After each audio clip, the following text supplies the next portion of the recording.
And we're back. So, surprise, surprise, Spike and I decided to get together again 2 weeks in a row. And part of it was the fact that neither of us felt like we had completed our training, so to speak, that we had finished what we were at least starting on the first podcast a week ago. And we had a really good time, and we had some discussions, and it just made sense that we get back together. And so instead of bringing in another guest this week, I decided to go back and sit with Spike for another 90 minutes. And all sorts of really interesting, intriguing, and curious issues arose. And that is, our get-together was a lot like a second date. And when you have a second date, you start discovering things that you just didn't notice the first time. The first time, it's that whole surface thing, right? You're getting to know each other. You're filling each other out a bit. You discover you really enjoy conversation and you have a blast. The second time, you kind of have to come with an agenda. And we didn't. we thought, well, what the heck? We'll wing it again. And we did come with one question because we thought, hey, maybe this week we'll have a movie podcast. And when you combine in the fact that I lost my voice 2 days ago and everything else, you know what? It was interesting. It was curious. It was a bit odd. But what's really cool, and so as I say all the time, I encourage you to stick with it. The podcast found its voice. We got together, and the first, 25, 30 minutes, it's a little bit all over the map. And we talk about some cool stuff, but you certainly aren't discovering anything new from us, about us, or with us, etc. It's kind of the same old, same old. And then, boom, we hit a really cool moment, which you'll discover, and I'm not going to give you the time code for it. You're going to have to figure it out. But bear with it. This is a really fun one. It ended on a very, very interesting and powerful note, and I think you're really going to enjoy it. Really, truly going to enjoy it. So I will tell you, Spike and I will probably get together in the near future, and who knows, maybe we'll have an offshoot podcast together. Maybe I'll help him produce his own with his former business partner, Joe. Either way, that would be cool. I'd love to be a part of it, and hope you'll continue to listen to Rockstar Superhero Podcast. I'm having a good time here. Again, growing organically. Lots of new traffic, lots of new listenership all over the place. Last thing before I let you guys go into the podcast, when you see this podcast on the web, when you see it on Facebook or Twitter or Ello or Snapchat or Instagram or wherever you get your social and digital media, I would tell you, stop liking it, share it. Something I've found over and over again is liking something doesn't really do jack. Yeah, it lets me know you were there. But here's the thing, guys. This is media for other people to enjoy. This is not me being a selfish, you know what? This is just saying, look, if you really like it, get behind it and endorse it. Stand behind this podcast, the guest I'm listening to, the guest you're listening to, the guest I'm speaking to, and share it. Share it with people, because how else will their voice, how else will their vision get out there unless you're sharing it? If you're liking it on any specific page, you're letting me, the creator, know what it is that you dig, but you're not necessarily getting it out to the masses. Sharing it is key. So that's my beg for the day. With that, please enjoy the surprise of Spike O'Neill, Rockstar Superhero Podcast, Part 2, and have a great one, guys. Rock and roll.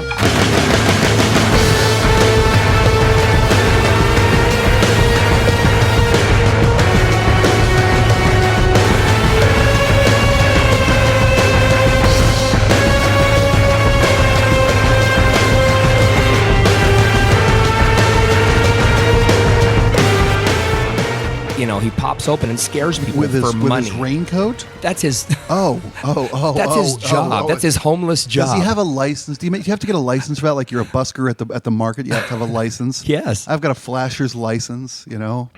I've got a ladies' lingerie hosiery kind of thing full of white socks, so it's really not not human genitalia.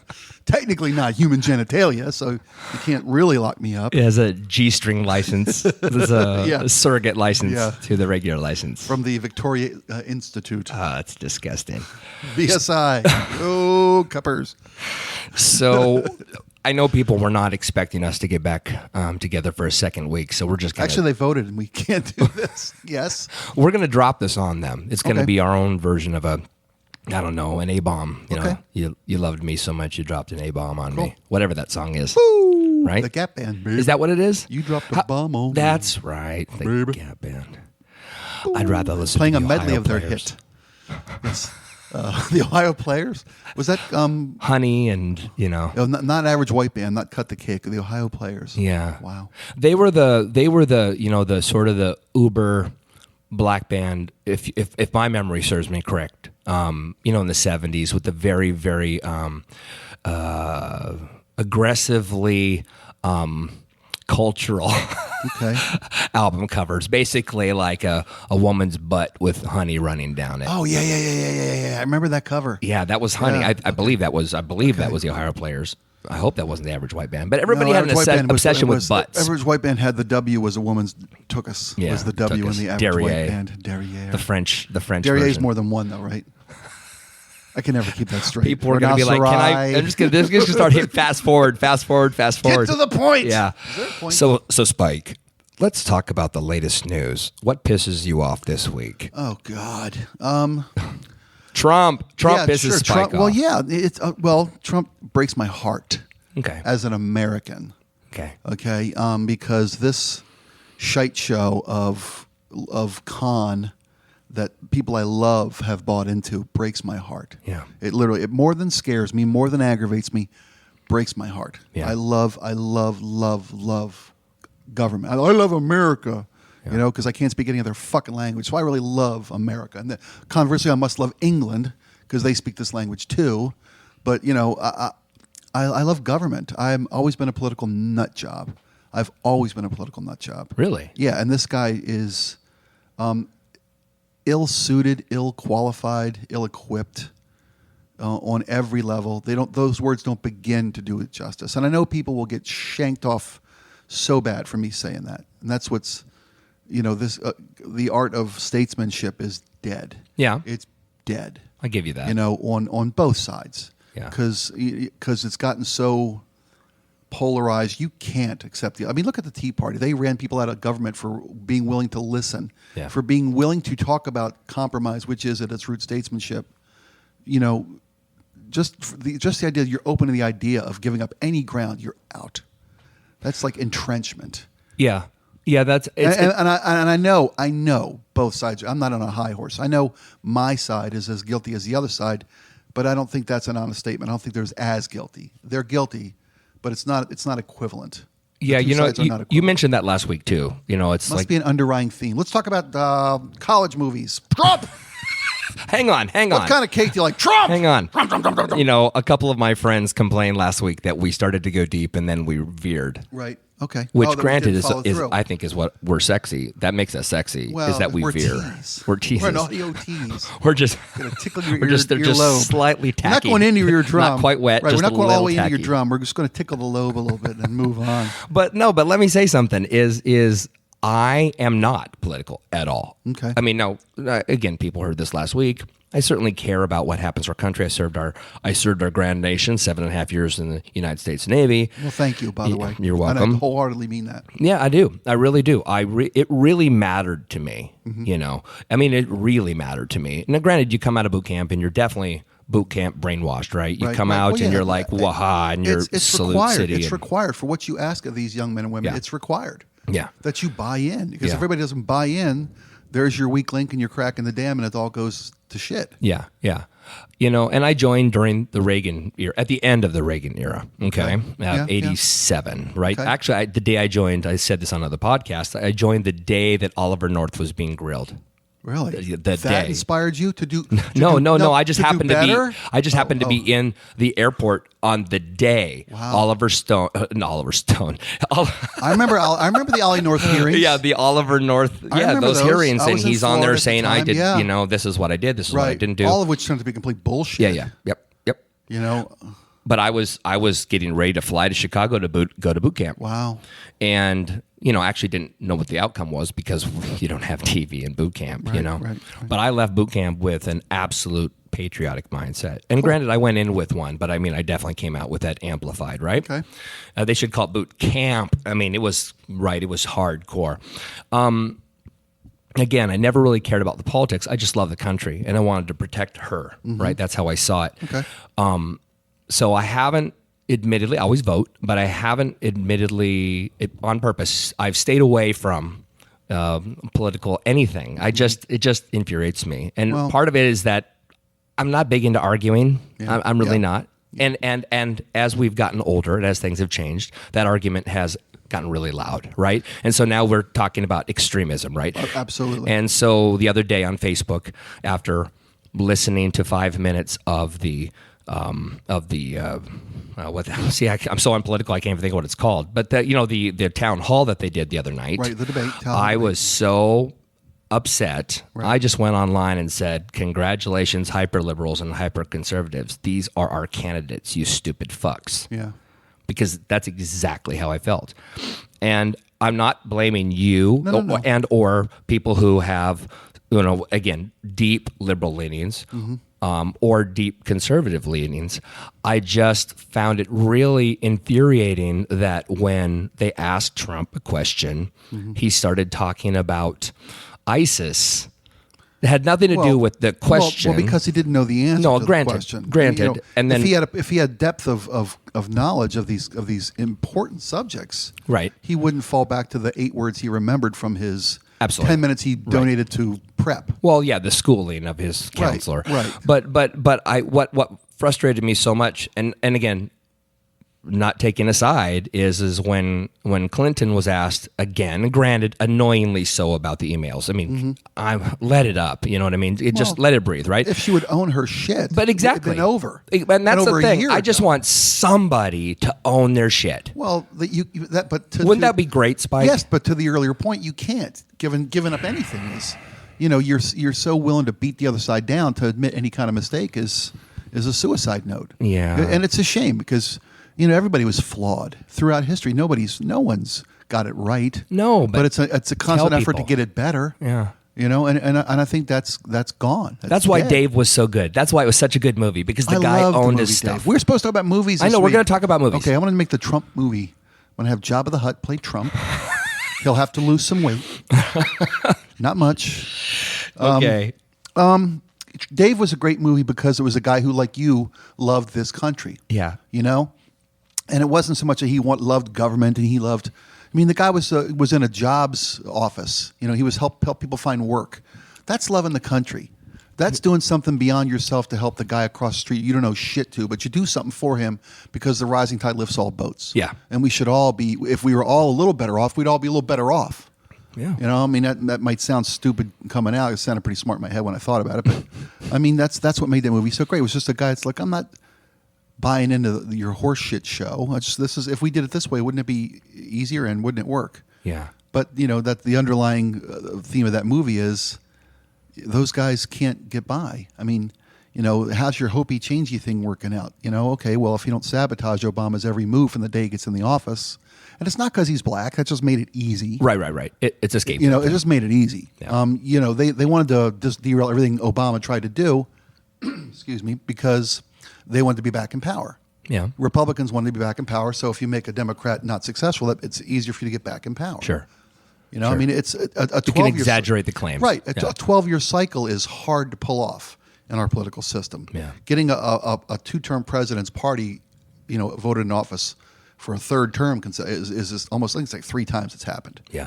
In our lifetime. W1 was the first, Bush 1 was the first time that we've been voting age that it happened. Right. And there's a reason for that. The country swings back and forth, and you try this for a while and it goes too far, and you try that for a while and it goes too far.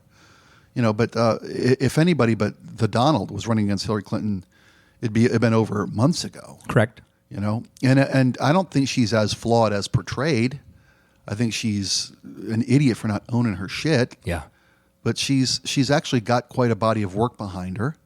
She hasn't killed hundreds of people, you fucking morons. Anybody who believes that they have people killed, are you really are you really that gullible? And do you need reality TV, or do you need like that much drama in your life that you got to buy into a political person? A political person can have people killed en masse. Yeah, you hear me breathe come in on. because my brain is thinking, okay, conspiracy theories. I love conspiracy theories. I love them. They're just so fascinating to me. And and a case can be made on almost every one of them, of the veracity of them, and yet a case can be made for everyone that is complete dog shit. Yeah. Right? I'll give you that. Yeah, I'll give you that. I mean, there are clearly 9/11 conspiracy theories that are completely loopy and gone with the wind type stuff. Right. But then there's some that you go like, why did Building 7 fall? I can't believe that our government, to drive a war effort, to drive a Right. a industrial military complex would. I can get that we'd go into Vietnam to do that. I can Sure. get that we'd go into Iraq to do that. Sure. To keep contractors fed and fat and happy. But I can't believe that you would kill thousands of U.S. citizens to do that. That part I just can't. That's the leap I can't make. Right. And I'm sure there are people who wholeheartedly believe this shit. I mean, guys like, who's InfoWars? Adam Jones. Jones? Something Jones. Something Jones, right? Yeah. I can't Not remember. his name. Adam Jones, but you know who I'm talking about. yeah. I mean, for the love of God. Alex. Alex Jones. Yeah. For the love of God. It's zany. And it's zany. With emphasis on the Z. Yeah. It's, that kind of mental illness didn't used to be championed. It used to be treated. Yeah. The Yeah. guy's clearly off his freaking noodle, man. And yet he's, he's carrying the flag. What do they call it? False flag? Is that what they call that shit? The whole. The internet gives a voice, though, right? That's the thing we found. It gives. Well, that's why we're doing this. Right. It gives great voices. Favorite Christmas movie? Go. Yeah. It gives great voices to guys like us, and it gives there's too insane too many voices. channels. Yeah. And So not we enough- need good content. Spike. We do. You and I. Well. Okay, let's talk about okay. movies. Enough of this crap. No. Well, that's cool. No, you know what? If we could all agree that your opinion is as valid as mine, it really is. And it's hard for me to even say that. And I'm not Sounds talking so- to you. right. I'm not talking to you in particular, Sure. but you're the one asking me the question. I mean, if you've got a valid argument and you've got an idea for a solution, I'll talk all day long with people. I would. I've toyed with the idea that I should run for office. I would love to be a politician. Yeah, got to shave first. But now when I think back of all the girls I groped in high school, that's the song I should make for Donald Trump. Yeah. I'm trying to find the right Trump song, and maybe that's it. It's America has dropped their get over it. They pulled the stick out of their ass thanks to Clinton. Yeah. We don't need a perfect person anymore, but I need somebody with some morals. Yeah, I need somebody absolutely. with, But what happens, Spike, is the conservative thinking, right, which is typically right-wing Christian, right, is liberals don't have morals. They execute babies. They, you name it. Yeah. I'm just saying that's the that's mindset, whether that's it's right or wrong or middling. Doesn't That's matter. a basket of deplorables I could unpack right. for a month. Right. I don't think there's a baby until science says there's a baby. Yeah. That's great. And I'm religious. I'm not, I'm a fallen Catholic. We talk about this. But it's my belief that when a baby could survive, then that's a baby. Right. Other than that, it's Okay, cells. so now I'm gonna pick on you. Okay. Now I'm gonna pick on you, That's and fine. not That's fine. to cause have an abortion You've let me argument. bloviate my points of view pretty yeah. openly, and I appreciate that. Yeah, I love that. I had a person ask me this the other day, or actually have this same discussion. And I said, okay, but my argument would be a baby can't fend for itself outside the womb for a year or 2 or 3 or 5. Right. So what changes? The law of the jungle you're talking about? Well, just what changes it? There's again, I love internet memes because they're unfair. Yeah. But there's a great internet meme that's currently making the rounds that says, if a baby in the womb is not alive, then how come when a mother is murdered, there's right, two right, charges? a double murder why charge. are there 2 charges? Because a right to life person has championed legislation that allows them to charge you with 2 crimes. Right. That's why it's not some scientific based law. You know what I'm saying? And to me, I have no problem with anyone having a point of view that's religion based. I really don't. I respect everybody's point to have a religious perspective. Yeah. They're right to, but when it infringes upon my right to have a non-religious perspective, that's where you've gone too far. Yeah. Birth is conception. That's a religious point of view. I agree with You that. know, and I respect that, but we don't make laws based on that. Right. And then I'll go, off the rails and say, that's what the fucking Taliban do. And that's, if you want a theocracy, there's places you can get that, but it gets to 170 in the summertime. Yeah, but it's the wrong kind of theocracy according to American. But you know what? There's no such thing as I know. wrong. I know. No, I hear you. Ours is better than theirs. Well, it's the whole, we're a nation. This is a Christian nation. That's an Islamic nation. It's not. I know, but I hear you. No, I know. It's such an easy rabbit hole to shoot down. It is. It really is. It is. And it's easy to go, no, I want it my way. I mean, it's so easy to do that. I love the other side. Yeah. I just don't want them in my life. I want to have my life as I want to see it. Right. And there's not one person, even let's say you're an evangelical Christian, which you're not, but I mean, let's just say you are, and you're sitting next to one in church and then another one, and they're your best friends, and you have coffee every day in the morning, and you just love the exact same things. I guarantee you, when you get on this conversation, you're going to have some severely different points of view. Oh, absolutely. There's just no way to be on the same path. And to enjoy each other's company and respect each other, we probably won't bring Talk this up. about We'll that. talk about the Seahawks. I'm sure Yeah. I sit next to people at the Seahawks game that high-five me and hug me and are total strangers, but if I knew their political or religious beliefs, we probably wouldn't bring up a lot of shit. Yeah.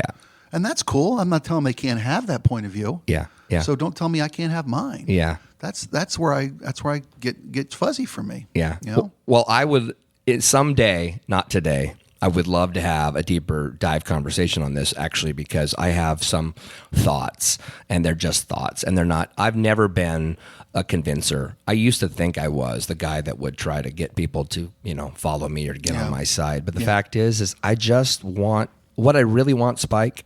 I love people, and I just want. How do you like them? I mean, you love them fried, roasted? I prefer dark meat. Okay. Yeah. It's juicier. That's not a race. No. That's Although not what we're talking I about. clearly have yellow fever. No.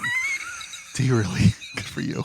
Good for you. You're a soy toy. Is that my wife. So my wife. I told you this. My wife is Japanese. That's terrible. Oh, really? Yeah. Good for you. And I will tell you this. This is so great. So my wife and I met in '97, 2 weeks after my divorce was final from my first wife. Cool. Now, everything in me says, do not fall for this girl, right? The rebound relationship, you name it. Right. But she just seemed right for me from the very first second I met her. It was really an ideal, like, holy cow, this woman is for me. Right.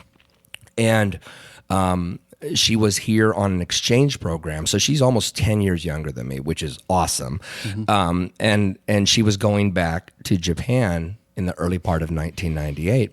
You got yourself a foreign exchange. I did. It was awesome. I had just turned 31. You lived a good, clean life. You got to pull that move. Thank you, Jesus. The Lord loves you. It was great. Yep, you go. And so she comes into my life, and she's really unique. She's again different because culturally I don't know anything about Japan at the time. Cool. I certainly do now. Well, great. There's a whole new world for you. That's awesome. Yeah, it's been very difficult, by the way, but it was wonderful. Nice. Anyway, here's the thing about that story is before she left, she gave me a few keepsakes. She had a certain kind of perfume she wore at the time, a hairbrush. And I was like, what's the point of the hairbrush? And I smelled it, and I realized it smelled like her scalp, One of the most powerful memory triggers. Scent. Unbelievable. Oh, yeah. And here's the thing. That's why I always farted on pillows when I was dating women. What does it smell like? It smells like soy sauce. No way. Really? Well, I couldn't really pinpoint it. Okay. And then she goes, no, it's just Japan. It smells like soy sauce. The whole country. So here's the thing. In early part of 1998, I go to visit her and her family, pre asking her hand in marriage, right? Well, that's respectful. Good for you. To go to ask. You were raised well. Yeah, absolutely. I wanted to go meet her family. Oh man, that story is amazing because it's so psychotic. I bet. But I go to meet her family. They ran this little power plant called Fukushima. Nice folks. A little forgetful. I don't know. Go ahead. They love that.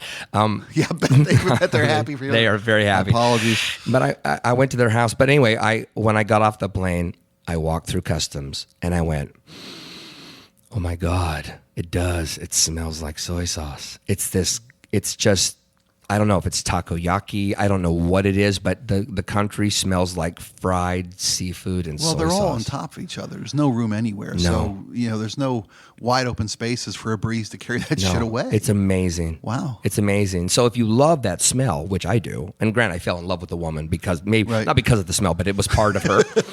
It was I could have taken a fat German chick doused in soy sauce and you'd have been over the moon. Yeah. Yeah, okay. Wow. But she just, it was just like, oh my gosh, it's the truth, and then, but here's the funny thing. Her mother makes us ramen, and I realize it smells like that really crappy dollar cup of noodle stuff. yeah. That Oriental flavor is what they call it, right? It smells like the Orient. I can't explain it. That's what it funny. is. What were we talking about before I started talking? This is why I asked. This is why you do what you do, because I don't remember what we're talking about. We were talking about going deeper on right to life. And Not talking about abortion today. Not talking about, not today. Okay, so we promised each other we'd talk about movies, or at least we thought about it. And I thought, I came up with a question because this was... Who's a better president? Seriously, Dave, who I love. Okay. Best movie president. I see what you're going with. Oh man, it was not Michael Douglas in the American President. That movie was just, it was too much for me. Really? It was too candy coated. It was diabetically It was patriotic. too sugar coated. See, I'm a West Wing. I get it. I might have told you I'm a wing nut. Right? I love Martin Sheen. Bradley Whitford called me a wing nut, and I wear that with honor. And I love Martin Sheen. I mean, that when the Romney Obama election was going down, and when that was what we called ugly politics, Right. When a guy who hid his money offshore wouldn't tell us what was going on, I thought, how can we go this low? God, aren't we pining for that election again after this shit show? I would take that back any day. I would literally go love home. to have I know, Romney right? as a president. So would every other conservative in America. I would go home and watch West Wing on a loop. Feel sorry for yourself. No, to reaffirm my belief in what we do as a government in a country. Done well can be the best that there is on the face of the earth. Sure. It can be the city on a hill.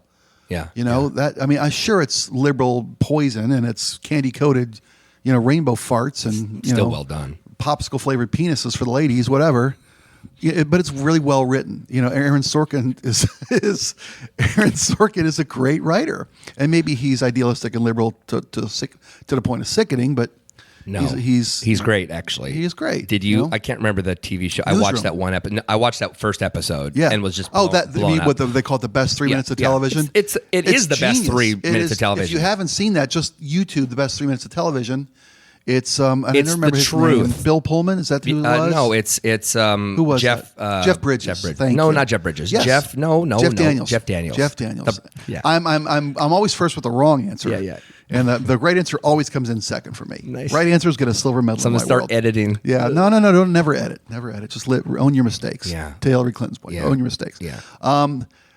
Okay, it probably wasn't Michael Douglas, but that's one of my favorites because I just love the genre. I loved Dave. Yeah. Let's not bury ourselves in. There's too small a sample size for movie There presidents. is, but see, I'm going to go off on a tangent, and I am going to say Martin Sheen in The Dead Zone.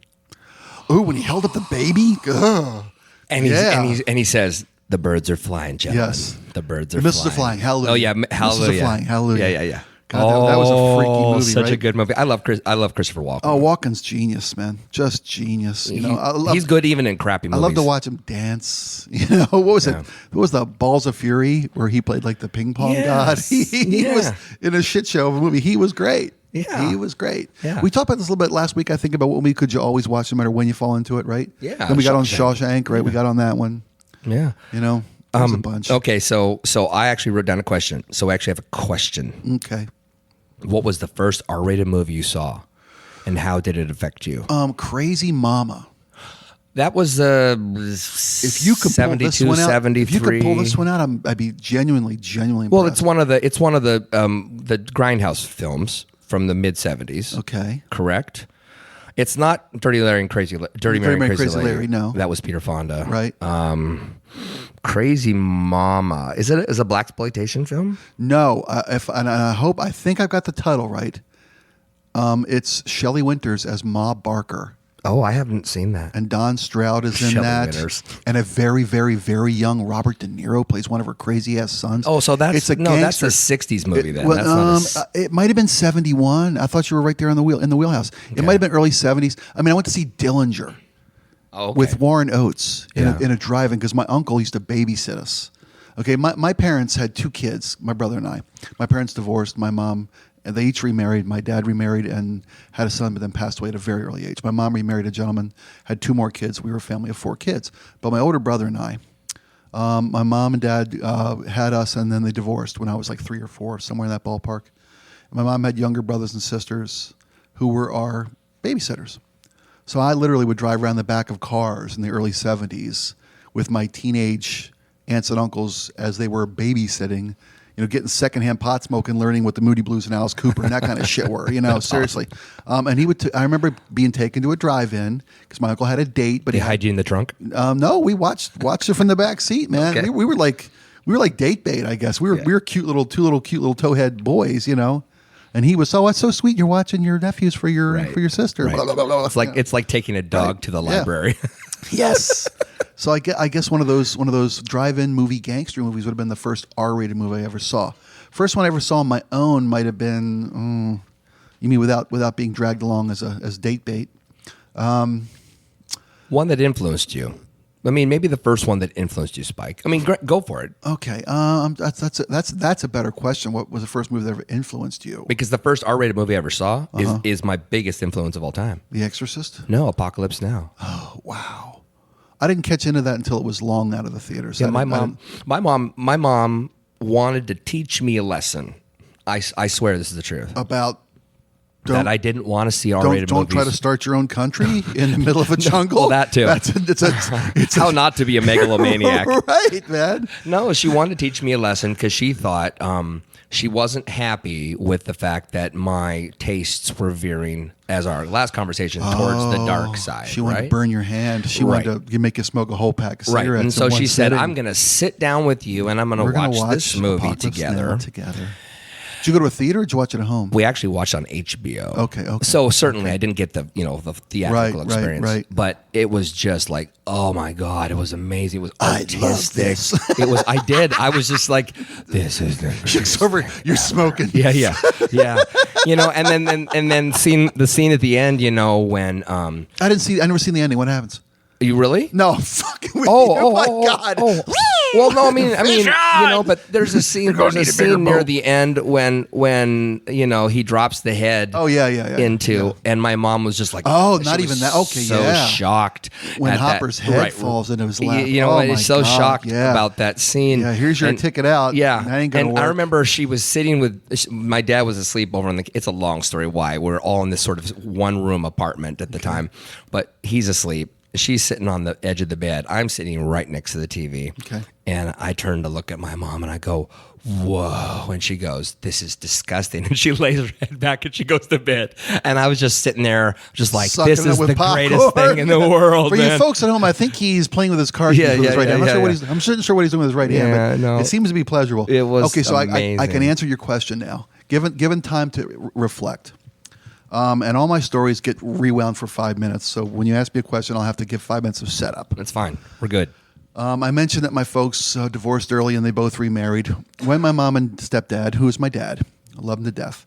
When my mom and stepdad were a young couple, when I think they were just having their own kids, and they still have my brother and I, who were pushing at this point, I'm going to say 72, probably 9. We were 9 and 10 respectively, probably my brother and I. They were, making their way in the world, and my dad was in sales. And at one point in time, he became the manager of like a Radio Shack store, and he was actually good at it. So he managed like several of them. He was the guy that they would send in when the store was failing, and he would have to go and revamp the store and blah blah blah blah blah. So my brother and I, in the summer times, would be tagging along to these various Radio Shack stores, and there was one that he ran at. One, I can't remember the name of the community it was in, but I remember seeing Woody Allen's Played Against Sam. Ooh. At the age of like 8 or 9. You folks, I was born in 63, so you folks can fact check me on the years. Yeah. And I remember seeing that, and then the innuendos of that were kind of like, okay. But one summer, my dad was managing a store at the Glen Burnie Mall, And we spent the whole summer as mall rats, my brother and I. And I've looked back, and I think it was 72, may have been 73. Yeah. This is when malls were starting to happen. This was, we were either 9 or 10 years old. Yeah. And the Radio Shack store was 3 doors down in the mall from the movie theater. So we, being mall rats, we made friends with the movie theater people, and we spent all day at the movie theater. The theater showed 2 movies that summer. It wasn't a big multiplex thing. You had 1 movie, and that was all you got. Right. First, it was Tommy. Oh. At I forget when the movie came out, 9 or 10. 72, 73. Yeah, so I was 9. So I watched Tommy over and over That had and to just over freak and you out. over and And over Margaret. and Oh, my over again. God. With the beans and the TV. That's life-changing. The other one was Jesus Christ Superstar. Oh, my gosh. Seriously. I think that one was first. Jesus Christ Superstar ran first, and then Tommy ran the second. Clearly half a of the musical summer. double. You know, I could sing every note from Jesus Christ Superstar to you. Right. The theatrical release, of course. Right.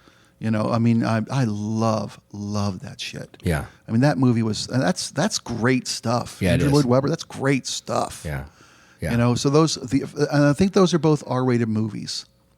So I think if I have to say what R-rated movie influenced my life, first one I saw them was either Jesus Christ Superstar and Tommy in equal parts.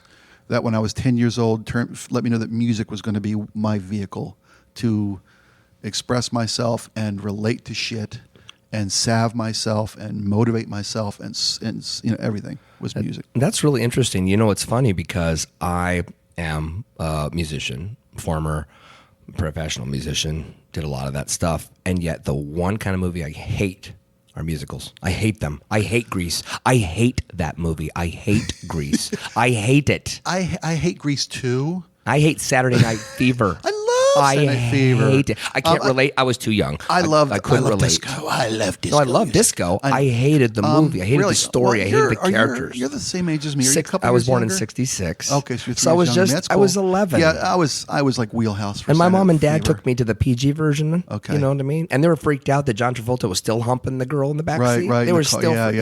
The condoms. They took out and, the F words, but they left in everything else. Right. See, I love musicals. I love musicals. I like when I was a kid, you know, teenagers, first kids that got cars in our neighborhood, we'd all go to the midnight movies, the midnight showing of Jimmy Plays Berkeley or whatever concert. The song remains the same. Alice Cooper's Welcome to My Nightmare. Was see that movie? Yeah. It's like those nights in London. They put them together. That shit was fabulous. Yeah. Fabulous stuff. You know, for a teenage kid, wait a minute, can you see my erection through the table? Yes. Oh my God, dude, No, that you stuff clearly- was powerful stuff. Clearly love it. Okay, so here's why. But I also love Rodgers and Hammerstein. I love Oh, South no, I love Pacific, that. Okay. Oklahoma. Shirley Jones was my first cognitive wood. Seven Brides for Seven Oh, Brothers. I love Seven That Brides for movie is Seven Brothers. killer. You bet. So I can't say that I don't like musicals because I love that movie. Right. Those old classic Hollywood musical genres are fantastic Right. stuff. If only Clint Eastwood had never tried to sing in a movie. I would watch any That would've musical been except for, okay. was that Paint Your Wagon? Is that what he's Yeah. in? Whatever that is. Oh my God. Yeah, but then he made abysmal. Bird years later, and it's killer. Yeah. Oh, yeah. Although it's very dark and sad and frustrating. Yeah. No, the very first musical I saw, which is just off the wall weird, is The Phantom of the Paradise. Phantom of the Opera? No, The Phantom of the Paradise. It was made by Brian De Palma. It's his first movie.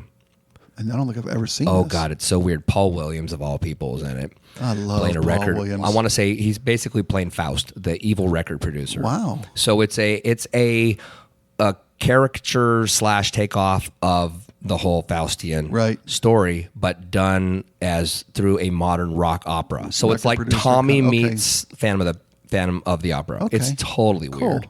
But that was the first movie I saw, and that was a double feature with Butch Cassidy and the Sundance Kid. Saw that with my grandparents. What a great At a piece of drive-in. work. Yeah. My grandfolks took me to Kelowna. Betty and Milt Stivers. You know, Milt and Betty there, hon. The Stivers. My mom's Milt. folks. Milt and Betty. I gotta miss them so much. Took me to Oliver in the wow. theaters, you know. Took me to Fiddler on the Roof in the theaters to watch those big musical productions, you know. Oh man, you know what? Again, I can see it in your face that you have there's such joy, such great memories. They planted these really big seeds in you. Oh yeah. I just didn't get that. I mean, I don't mean that I don't get what you're at. No. Yeah, I It hear didn't you. happen to me. I never got that. We didn't do too much of that. I mean, the first movie I ever saw was Paper Moon. Oh, I love that movie. Yeah, and Ryan and Tatum O'Neal. And then the Oscar second movie for her, right? Yes, At the time, yes, youngest Oscar yes. winner. Yeah. And then my second movie of all things was Bambi. We talked about this last week. Yeah. And so those were the first two movies I'd ever seen in my The life. porn or the original Disney? Let's say Thumper. Yeah. It could still be both. Yeah, baby. No, the original. I hear you. But I didn't have a chance to see movies at theater much. My parents it just wasn't a thing our family did. It wasn't until the basically late 70s, early 80s that ramped up for me. Right. When I was old enough, I'd go out with my friends and I could go see Airplane at the drive-in. Right. You know what I mean? Or Friday the 13th, or because I was really big into the horror movies. We had a great neighborhood theater in our neighborhood called the Arcade Theater, and I saw Halloween there, I saw Jaws there, I saw 2001: Space Odyssey there, and still couldn't figure that shit out for years. But I used to love going to the movies. Do you think you have 2001 wired now that you get it? Yeah. I do too. I went back and watched it a couple times and said, okay, I get this. I get what they're doing. So are you a David Lynch guy at all? Do you appreciate stuff like that, like Twin Peaks and Blue Velvet? Is it just too weird? It was a little too weird for me. I can appreciate it, and I've seen it all, but I was never, I'm not a big disciple of David Lynch. Well, as you were saying, too, that you're not a disciple of, you like happy movies. You like joyful movies. You like Christmas movies. I do. There's enough, we said last week, there's enough misery in the world. I don't have to go pay people to make me miserable. Yeah. That's why I got married, for God's sake. Shit. My wife told me to ask you if you've ever seen Simon Birch. Because it's awesome. Is that the one with the kid? The little kid who's disabled, and Jim Carrey plays his friend grown up. Yes. It's heartbreaking. It is. But it's awesome. It is. So hope-filled. For directors who can make emotional connections to an audience, that it doesn't always have to be joy to make the connection, and I get that. There's enough, like I said, there's enough misery. If I want misery, I'll sadly enough watch the next presidential debate. Well, I can't even imagine what that's going to be. But like. every once in a while, it's funny. This is all consolidating now because in my brain says I don't like musicals, and yet, as you hearken back, one of my favorite movies of all time, and it's the most misery-filled movie I've ever seen, is Dancer in the Dark with Bjork. I've never seen it. Oh my gosh! Really?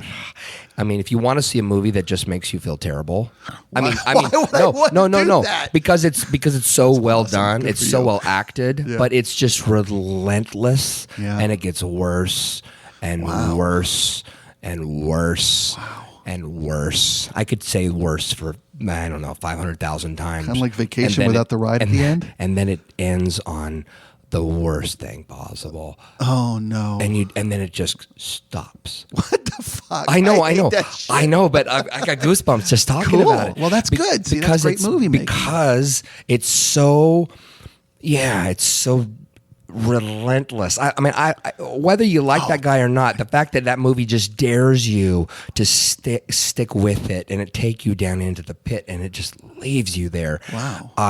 That's How art. do you get past that though? When you walk out of the theater, how do you wash that off? I remember when I went to see Casino. I go rape and murder people. Figuratively speaking, people at home. Yeah. Excuse by the way, me. I go home and rape and murder. Dead Zone. Stilson was the presidential candidate that Martin Sheen played. I could not remember that name. Yeah. It's been driving me nuts since you said that movie. Okay. I remember the cover. No presidency for Stilson or whatever. No chance for. I remember that. Casino. Yeah. After I saw Casino. At the end? Well, not quite the end. At the end, he got to be making book again and calling games again. Spoiler alert for you people who haven't seen the movie in 17 years, screw you.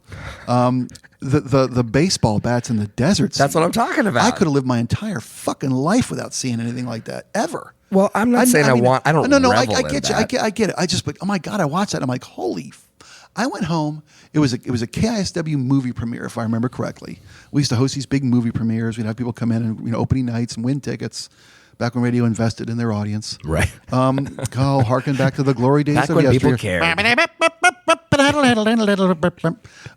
remember going from that movie and just like sitting on the couch with my wife going like, Jesus, just hold me.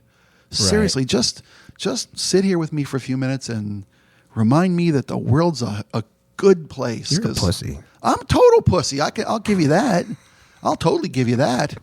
First off, I'm a liberal. We had that going in. I'm a pussy. Come on, carpe pussum. Grab me by, seize me.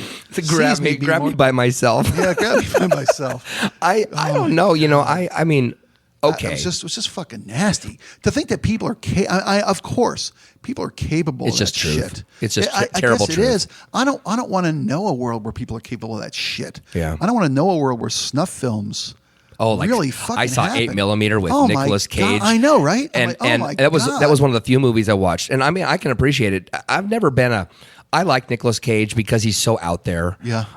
And that movie, he really does I think a Brilliant. It's a brilliant job. a great Absolutely. acting. But it's just so, it's such, you know, I used the word relentless earlier. That movie's relentless in a terrible way. It is. Because it just reminds you there's so much ugliness and they don't care. No. And yeah, you know, when it got to that ending sequence and he's got the guy in the rain on the ground and he's like, and I cut her up and you're like, oh my God, just stop. I don't want to know. Yeah, that's, you know, so I don't get those people are out there. That's what scares the I don't shit get out of me. reveling in things. Yeah. And yet, you know, I had a conversation with Tom Leykis 12 years ago, 11 years ago, right after the tsunami floods in Indonesia and Thailand and Malaysia and all that. And the conversation of the day was, why do people watch these videos? And why do they care? Like, why would you watch all that human misery of the tsunamis? Okay, you mean the news footage? Right. Well, that's we all look at the car wreck, And I think it's because it's so incredible. You can't believe that, you know, because, you know, prior 2004, nobody had ever seen a tsunami on video. I mean, what does it look like? Well, you just heard about it. You know, I think not morbid curiosity, but natural curiosity. Right. And so I went on the radio and I talked to him for half an hour, which was great. I mean, I just was a guest. I wasn't a guest in the sense I was a caller. Yeah. But he kept me on the line for a half an hour, and he had people call in and argue with me that my point of view was disgusting because they accused me again of reveling in misery. And I said, that's not the point. I said, I'm watching it because it's amazing. Yeah. You know, Katrina was just as provocative. I mean, as amazing. I mean, you know, I don't like watching that crap happen. No. But man, how can you look away? Yeah. But that's human nature. But I think the difference is I can watch a movie like Dance from the Dark and say it's not real, right? It's just cinema. It's just fiction. Yeah. But when I see that, I go like, oh, you know, I mean, I'll watch it and then I go, oh, that makes me really sad. Yeah. And yet my wife will come in every once in a while and she goes, what are you doing? What are you watching? I'm like, the tsunami videos. And I still do it. I'll watch. Still do this I day? still No, watch. that's fucking weird. Yeah, it is weird. Still I'll to watch. this day? Yeah. Seriously? Well, I Really? mean, no, I don't watch that. But because there Don't record over that. I don't want to watch anybody die. Okay, Well, yeah. just to be very clear, I'm not interested right. in that. I feel terrible. What I love, seriously, and I use the word love about the tsunami videos that happened in Japan, was the fact that the seafloor was literally 100 feet higher. 100 feet. Imagine this, Spike. You look out the window, that building's maybe 80 feet tall? I'm not a bad judge of that. Yeah, it's about okay. Okay. Water was higher than that. That's horrific shit. So when you see these videos, there's one in this town, I can't remember the name of the town, in northern Japan, and it's in HD, right? So you can really blow it up and watch it and look for the details. And so I watch these videos to look for the details. You can see like a person on a building way off to the left, and as the water comes in, it's like just underneath them, and they survive. I love that kind of stuff. Like kind of the hope for humanity. It's not to watch people drown. No, I feel, and it's amazing to see that. Yeah, it's amazing. It is. So I'm sorry, everybody. Nah, it's cool. Just messing with you. So let's go back to movies again. So we did the first R-rated movie. So what about drive-ins? You know, I brought up drive-ins. Was that a big thing for you? I mean, you had experiences. Yeah, absolutely. You know, I think maybe I did one date drive-in. They were going away. I mean, is that what you're talking about? Movies, drive-ins, big thing for you? Yeah. Like I saw The Hunger with my girlfriend, and I forgot. I didn't watch half. Was that the Catherine Deneuve, David Bowie Hunger, the vampire movie? Yeah, great movie. with the boobies. Yeah, great movie. Yeah.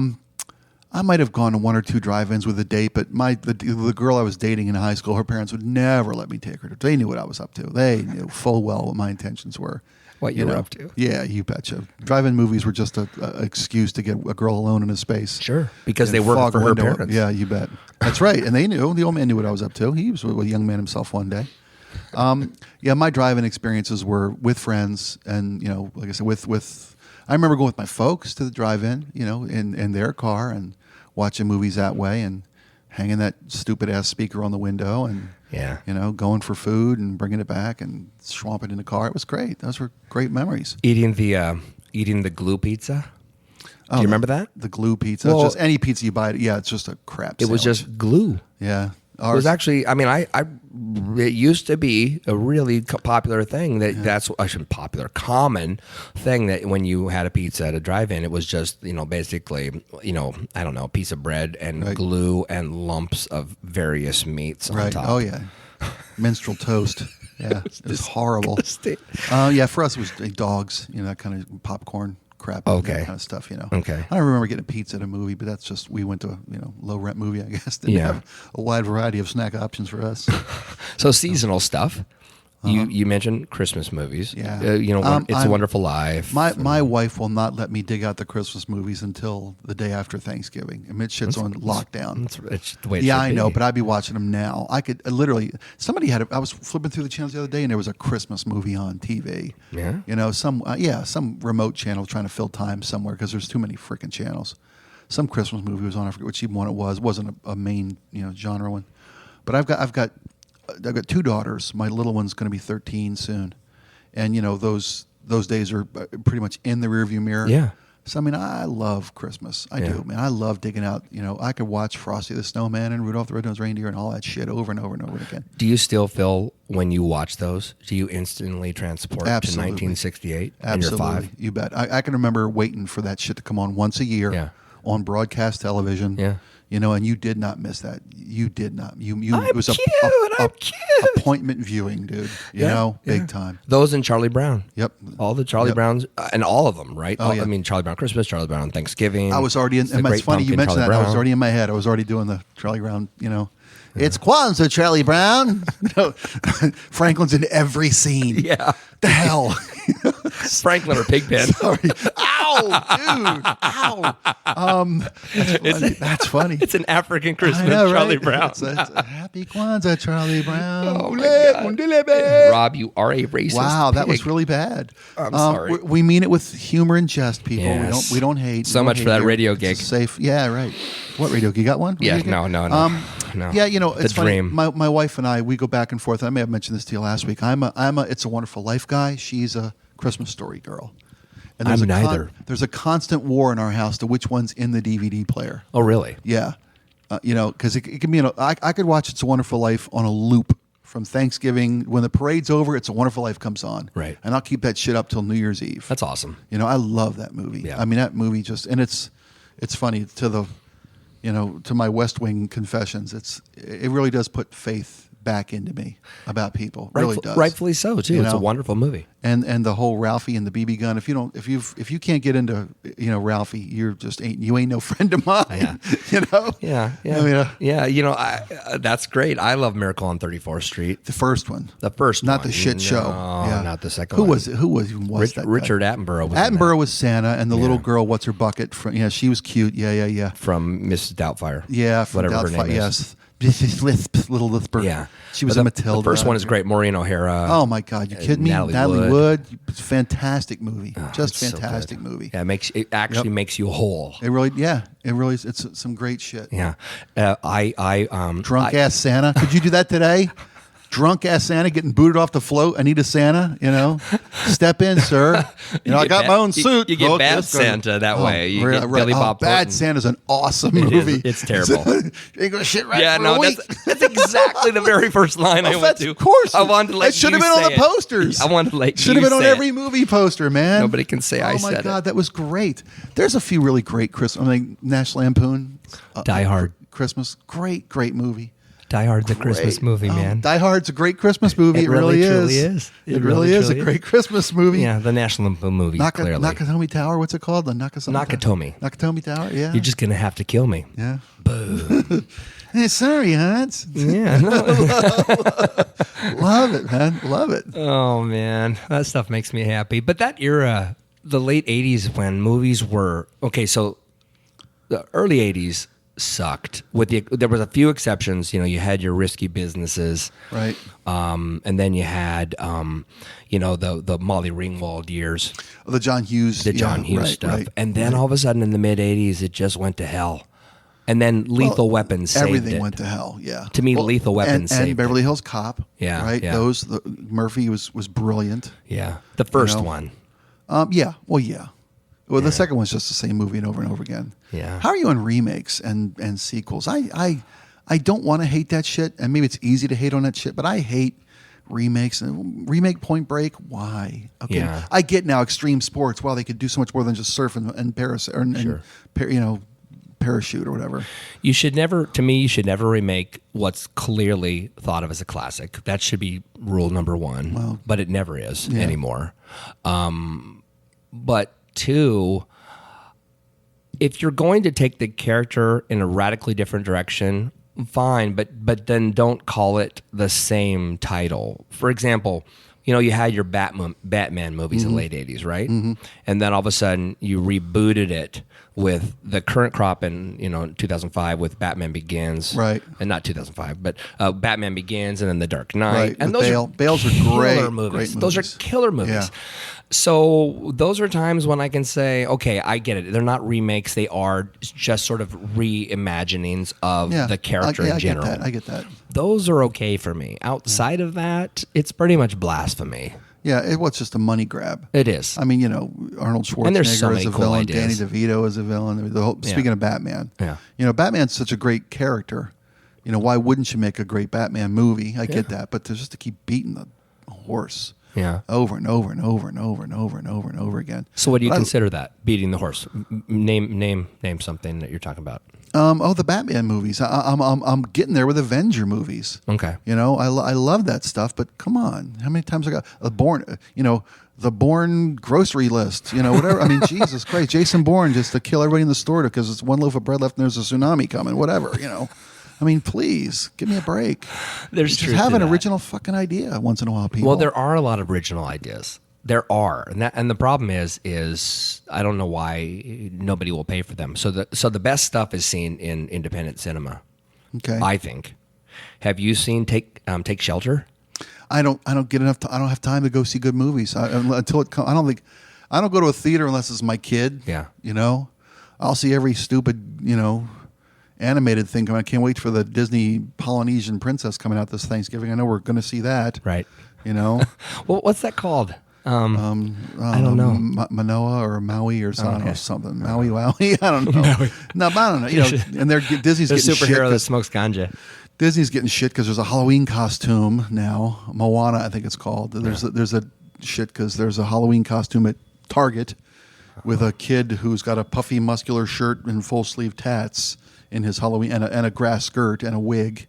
That's the god of Hawaii. Okay. That, you can be him for Halloween now, and that it's stereotyping Polynesian lifestyles and cultures. Okay, whatever. Hey, my Tipsy McStagger leprechaun costume. That's still going to be fine, right? Tipsy McStagger. That was from The Simpsons, right? Remember that Tipsy McStagger? I know I've heard this somewhere. Oh God, I miss Phil Hartman. Miss Phil Hartman. Thank you for saving this podcast. It's funny. Yeah, really. Phil Hartman was a god. It's funny. We talk about watching like these movies that are not my genre, that are unhappy shit. Sure. My wife will watch some unhappy shit. She used to watch that show Snapped all the time, that How to Kill Your Husband show. You ever seen that shit? Yeah, I know. My daughter watches that. And my wife's always watching that crap, and she watches. She gets on these loops where she's got to start a show and she's got to watch them all, and then she'll move on to the next one. Like The Borg, she'll just assimilate that series and then move on. But she watches those. She watched Criminal Minds on Netflix. She got started on Criminal Minds not too long ago and had to obsess on that until She watched every criminal. See how the other half lives? That's some deep, dark shit, man. I hope it's the other half. Hope it's not a recruiting film or a how-to. Jesus, man. You know. So did we go on this road because Phil Hartman was murdered by his wife? Yes, there was one of those recently about that story. Oh, and okay. what I didn't know, it's funny because, you know, my wife watches these and I don't watch these because I don't like misery, but I watched this Phil Hartman one. And it's like literally she went batshit and killed Phil. And they sued the pharmaceutical company because their antidepressants triggered, you know, homicidal delusions for her. Right. Kind of lit her brain on fire. Yeah. You know, and it's like, oh, okay, so maybe it wasn't quite her fault. Yeah. You know, nowadays, you buy a pharmacy, you know, buy a piece of drug. You buy some drugs these days. Do you believe in mental illness? Oh, fuck yeah. You kidding me? Well. It's not possession. I believe in that too. Why are you looking at me like that? No, I was just you got those candles? Let's talk about religion again. That's fun. Yeah. What was the question? You totally knocked me off my pins there. That was crazy, man. I was asking about. Do I believe in mental illness? Yes. Yes, I do, and I think everyone has a varying degree of mental illness. Do you think it's because biologically we are, as we age, we are decreasing in our mental acuity, etc.? I think we're being let off the hook. That we're eating the wrong foods? We're eating the wrong foods. We're watching the wrong things. People are thinking and solving problems for us. Programming? Well, and maybe to a degree programming, but I think your life's been made so easy for us. We've got so much shit going on and so little time to do it that we have shortcuts for us. It started with the TV dinner and the microwave, you know, the prepackaged meal bullshit. You know, make America's life easier. That's fine, but, you know, nobody has to read anymore. Nobody has to problem solve anymore. Christ, you know, I don't have to remember phone numbers anymore. Your phone number's 3, you know. That's true. You know, That's true. You know, and everything. Yeah, I mean, you know, Christ, my kid's in 7th grade, and I'm trying to help her with their math homework. I'm like, there's no way. Yeah. There's just no way. I'm going to hire you a tutor because daddy's brain hurts from trying to do, you know, elementary algebra 2. I'm like, Jesus. Right. So that being said, I think we all have always had a various soup of intellect and emotion and mental health. Yeah. And we used to have less tolerance for straying from the norm, and people just had to suck it up and be normal. But now we've, thanks to liberal people, learned to cater to everyone. Everyone has a right to be respected and acknowledged and considered. You know, it's cool. But all of our mental illnesses now are getting championed, and that's fine. They deserve the attention. But, you know, I watch these pharmaceutical commercials, and it's like, Jesus.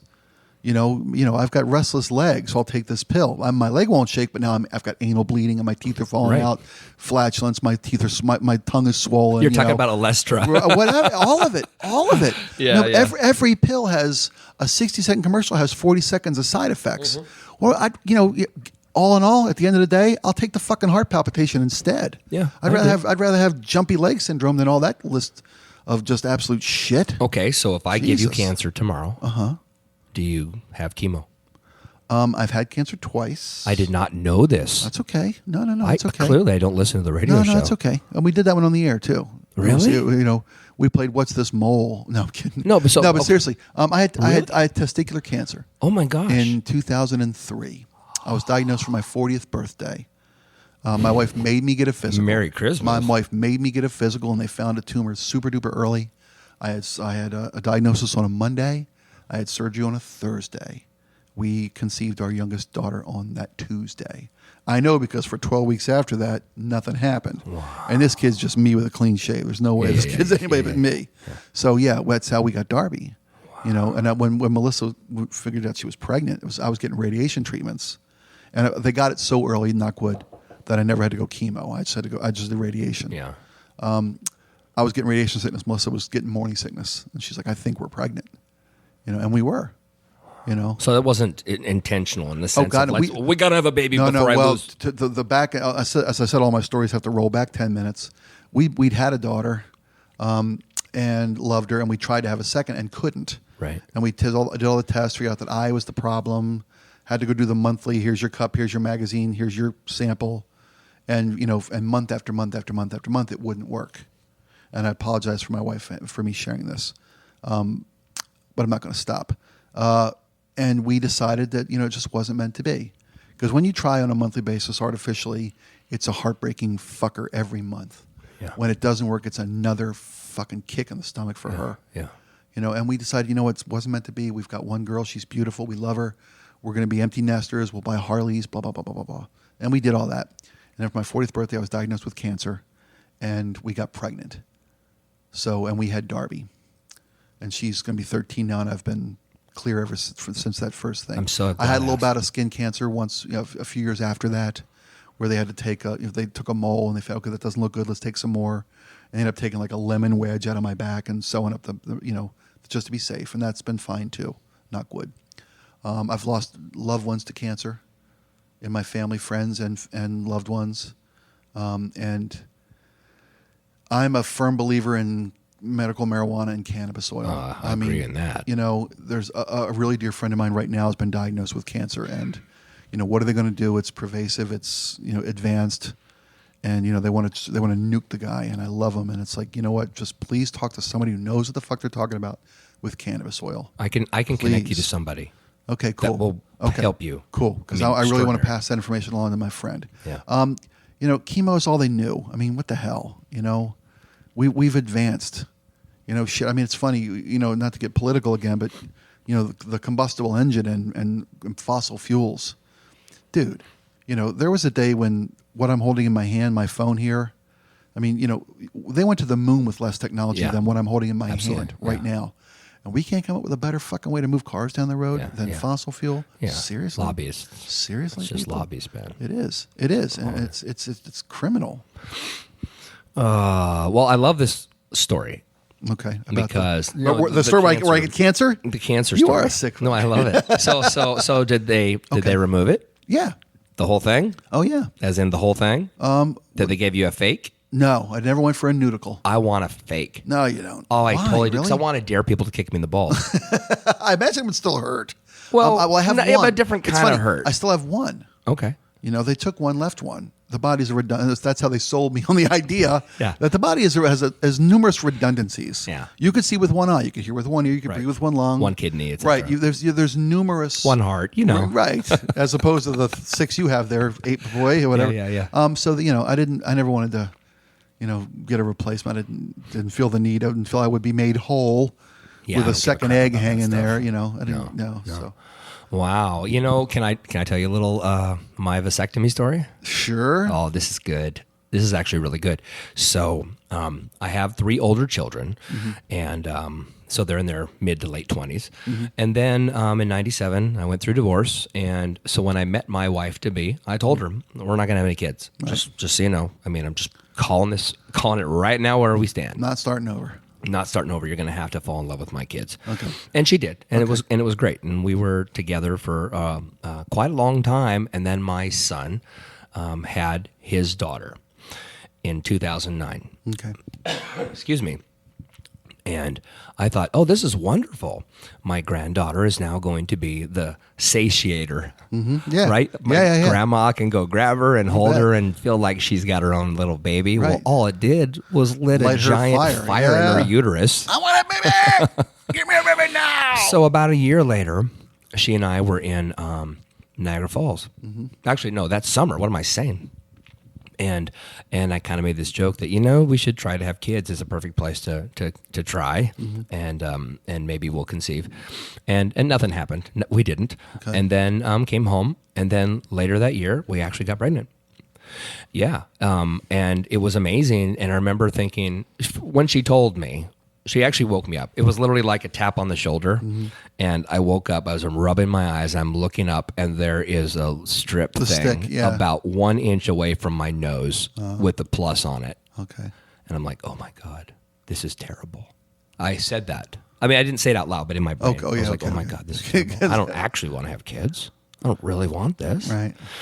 So we went to the doctor, and they did the ultrasound, and I saw that little heartbeat on there. And I was like, oh, my God. And it gave me joy. Cool. Yeah. Good. So Thanksgiving comes, 2009.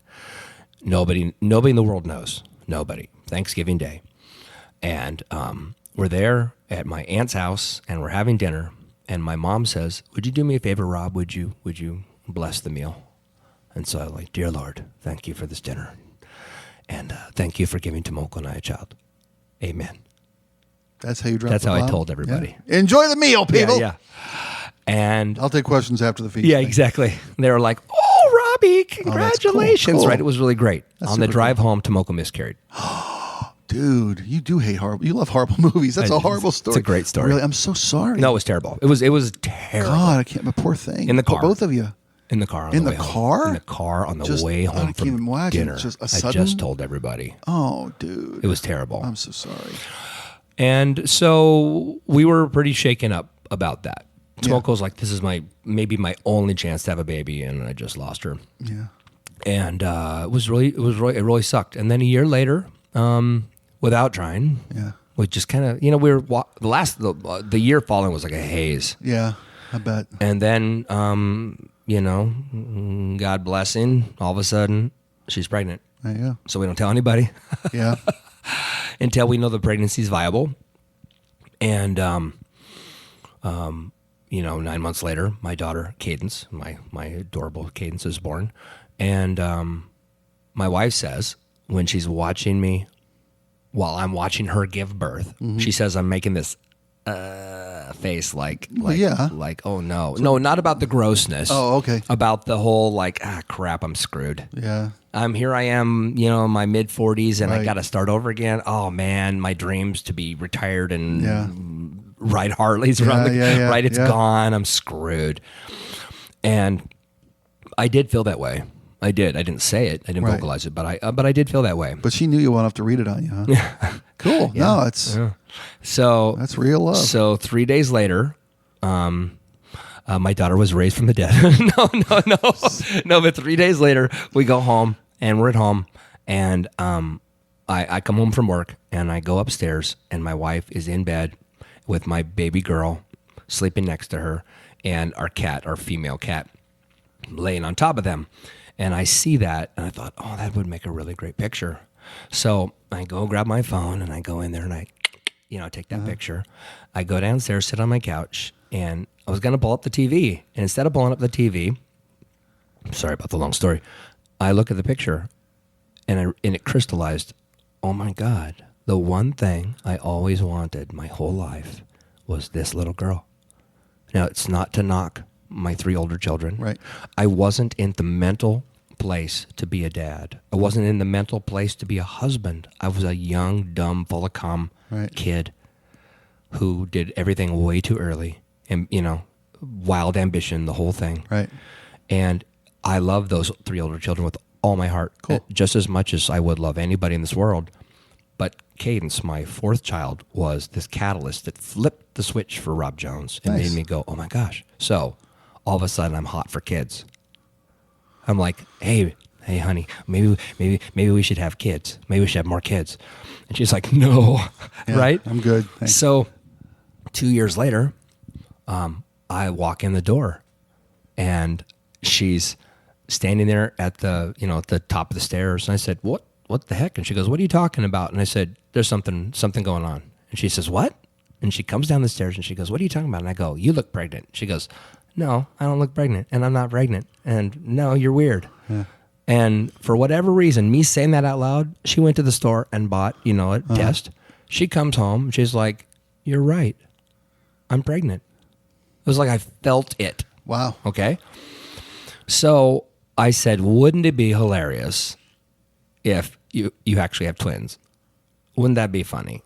Okay. So we go to the doctor, and the doctor lays her down, and she goes, oh, no, Tomoko. She goes, you're way farther along than you think you are. And my wife's like, no. I mean, it should be Yeah. like August. And she goes, no. You're way farther along. Your uterus is much more expanded, etc. She goes, or you could have twins. So the doctor gels her up, and and she's like, 1, 2. And she goes, Rob, come over here. And she freezes it, and she goes, look, 1, 2. And then she says to my wife, she goes, you have twins. And my wife's busy, like staring off into the, whatever. She's like, what? And I go, honey, you're going to have twins. And she's like, what? I refuse to acknowledge you, sir. Found out we have twins. No shit. Yeah, and here's the whole point of the story. We ended up having, we had twins, but so we have these 3 kids, and it's awesome. But here's the point of the story. I went to have a vasectomy in between my daughter and the boys. Yeah. And I chickened out. I went in, the whole thing. Yeah. I'm like, I'm ready. The doctor comes in, pulls my pants down, starts shaving away. And he's like, and I'm going to do this, and I'm going to move the vas deferens over here, and we're just going to make a small pin print. And I was like, the whole time. I couldn't handle him handling me. Yeah. It was like psychologically I just... thought you were in the Navy. Okay, sorry. Yeah, thank you. That's submarines, sir. But I couldn't handle it, and I literally pulled up my pants and left, paid my deductible and left. Wow. Yeah. So was that because... I don't even hate to even ask this. You can talk about anything you want. Is it because should something happen to the twins, you wanted to make sure that you were still able to, or did you literally just put out? Yeah, I'm sure. I'm not sure I follow. I mean, did you when you've at this point were the boys already born? No. This was before we conceived the boys. What I jumped and that's why I went back is that in between you tried to get fixed before the twins showed up, and you bailed out, and then you had twins. Correct, and had twins, and I'm so glad we had twins. That's when I believe in a higher power. Yeah, absolutely. I mean, there's a moment that's like, you were ready to do something, but he wasn't. Yeah, right. He wasn't. Yeah. It was absolutely crazy. And then I went and had the vasectomy later, and it was awesome. I mean, actually, an awesome. Well, no, it was an awesome experience. What a cool way to spend an afternoon. My dad had programmed me from a very young age. He had a vasectomy, I think, when I was like 7 or 8, and he came home and he just looked miserable. Yeah. And I said, "What happened, Dad?" He's like, "They pulled it out of my heart." And so I always imagine them reaching down and pulling, yanking, and you need a better HMO there, Pops. That's some low rent shite. So I was terrified. I know you got to go. No, we're good. I'm just checking to see how long we're boring people. I know. I was thinking this one's really weird. This cast, it's all over the map. Well, I don't know what they're supposed to sound like. So there's that. You were said some very flattering things about our first little engagement here, and I'm. To be completely honest with you, I don't go back and listen to anything I've ever done. I mean, short of Twisted Tunes, and sometimes maybe that's why I don't go back, because I hear them and I'm like, I could have done that better.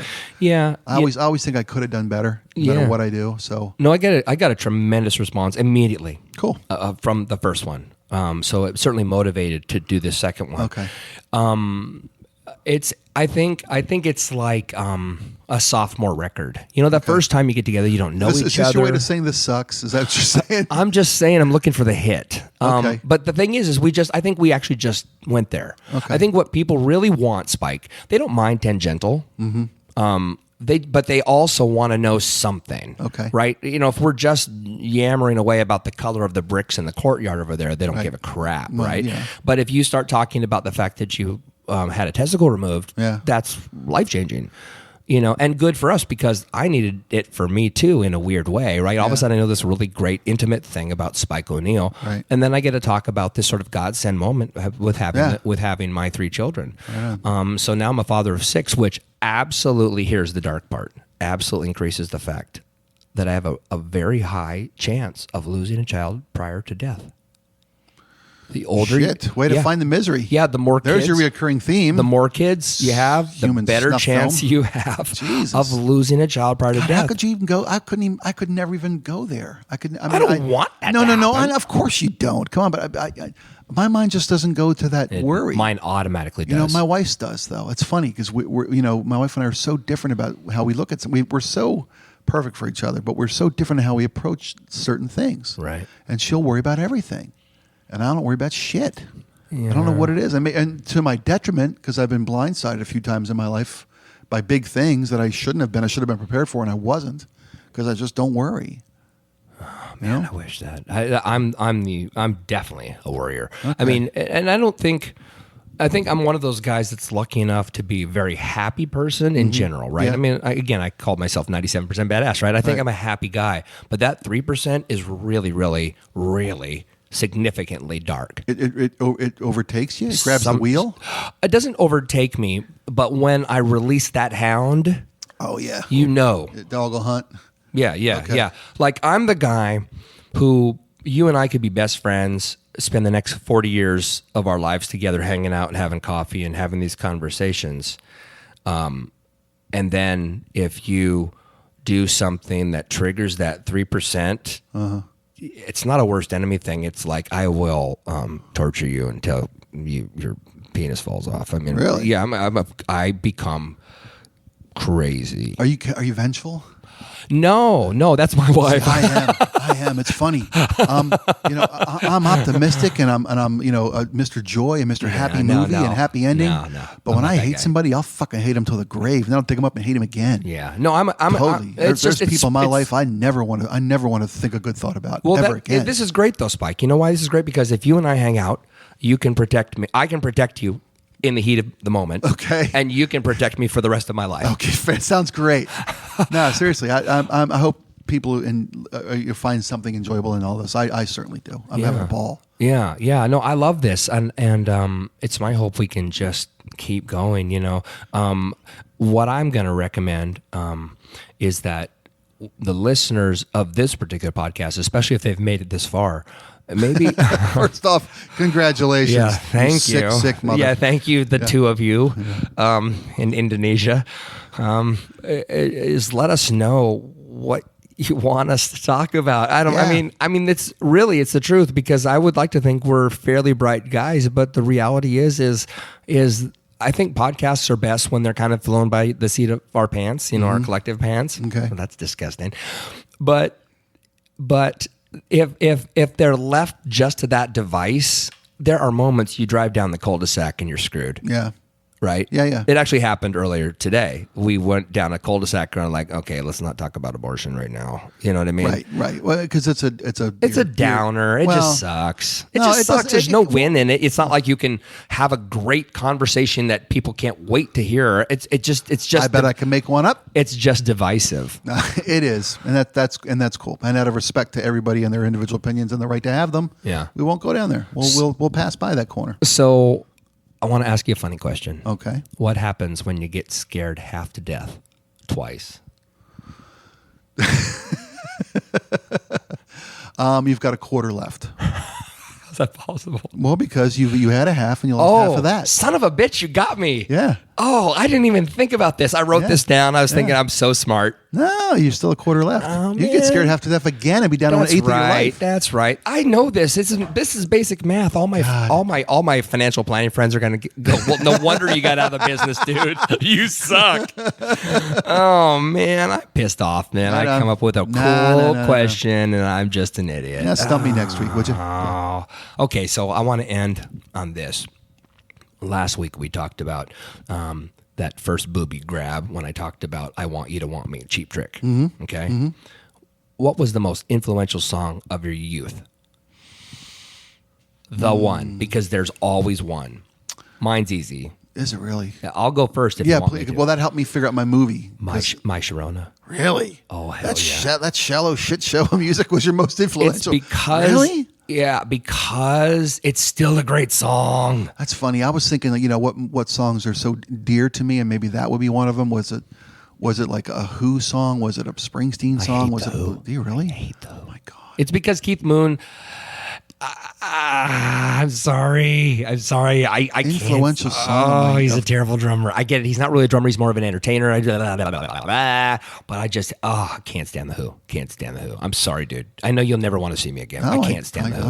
Honestly, don't want to see you. No, I love The Who. I'm a Who freak. It was funny. I got to meet and sing with Roger Daltry once. That would be too cool. long ago. I'll tell you all about it one day. Yeah. And I confessed to him. So there are Stones and there are Beatles people. Absolutely. And people are like, are you a Stones person or a Beatles person? And my answer was always, I'm a Who person. Yeah. Pete Townsend, more so than Roger, spoke to me. Wait a minute.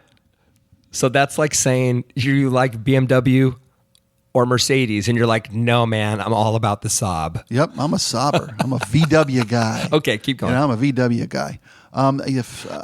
It's funny, you're talking about influential songs, I would have to say it wouldn't be those. It would be, something that was like a one-hit wonder, a freaking Bobby Sherman record or something, a freaking Partridge Family song. I mean, literally, I loved music at an early age. I remember buying 45s, Yeah. I remember, Tom T. Hall, and I remember B.J. Thomas. Yeah.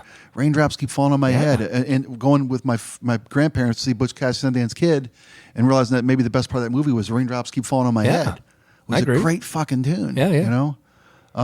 So I guess, I don't know, give me a week to think about it. Ask me again next week, and Okay. I'll come up with some stupid ass. Well, that's why I picked my Sharona, because it is a 45, and they pretty much were a one-hit wonder. They had Good Girls Don't and a Right, few other things, the but, knack. Get the but knack. nothing that caught up to No, that. of Nothing course that not. had the Of course power, not.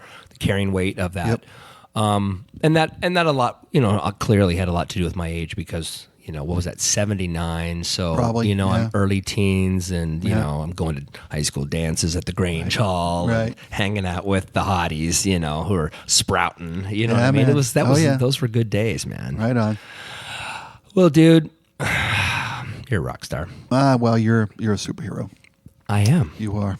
I am. I love everybody. I just love everybody. Whether they want you to or not. Oh, hey, before I let you go. Yeah. I'm sorry. Had to take it back to politics, didn't we? Oh Lord. Did you hear I mean, I know you're on no. I know you're on Facebook. I don't know how active you are on Facebook. No, I snipe peripherally. I don't post enough. I don't tweet. I gotta. This is me being dragged onto the lifeboat to this millennium. You teaching me that this is a viable and necessary medium. It's necessary to reach people. Yeah, and yeah. I appreciate the life preserver. Yeah. I have been on Facebook before. I'm familiar with the genre and the medium. Why? Well, I asked because I posted, I know this is all of a sudden narcissistic Rob time, but I posted, I had a dream 2 nights ago that scared the crap out of me. Seriously. And it was so, it's burned into I can see every second of it right now. Wow. Yeah. And this has happened maybe 4 or 5 times in my life. And so I wrote it down. Okay. And then I posted it on the web last Okay. night. And I've had thousands of hits Really? on this dream, because apparently people think it's both scary, weird, and slightly humorous. And I was curious if you had read it, because I was I hoping haven't we yet. could actually have a talk about dreams today. Okay. But it's only because it starts out so scary and ends so odd that I think it works. Okay, The dream? The dream. Okay. Do you want to hear it? I'd love to. We got 3 minutes. Okay. So I'm going to read this because I wrote it out. Okay. Okay. Okay. So you got to listen to me. And just hang on with me, because this sounds like a religious thing, and it's not. I'm in. Okay. So last night I had a very lucid dream, and one that was both terrifying and sublime. I experienced both true fear and true wonder, and I'm going to share it with you now. As this vision started, I walked out of a haze into a greenish-colored room, a small building with a metal door and a moderate-sized crowd of people off to the left, maybe 50 or so, all dressed in the same type of clothing, like white shawls. To the right, there was a man who didn't look at us, but looked straight ahead and didn't acknowledge us at all. He was completely silent. He had a servant attending to the area around him, either on his knees or with a broom. That man didn't speak either, and he seemed to fear the man who stood silently. He seemed to project that the man who stared straight ahead was no man, but God. He that could will him out of existence, should he choose. He never made eye contact with his servant or any of us. It was too soon.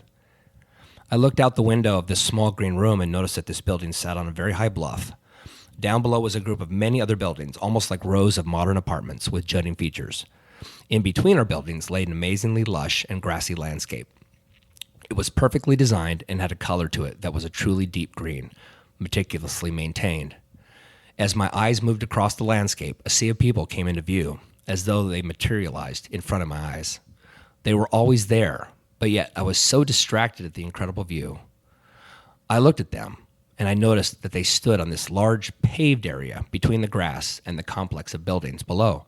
They weren't really moving, but stood in formation as though they were a mighty marching band, shaped like they were whirlpools made of people, with swirls undulating as if these same people were drawn as animation. Behind the complex of buildings was a larger landscape of greens, trees, and beautiful mountains, all so alive and vibrant. Sorry, my voice. I noticed the people below started to move away from the expanse they were previously standing on and began to form lines that led away to the right and left. They were coming back up the hill to the area that I was at, but an area I couldn't see that seemed to be behind me, coming up the hill behind the building I was currently inside of.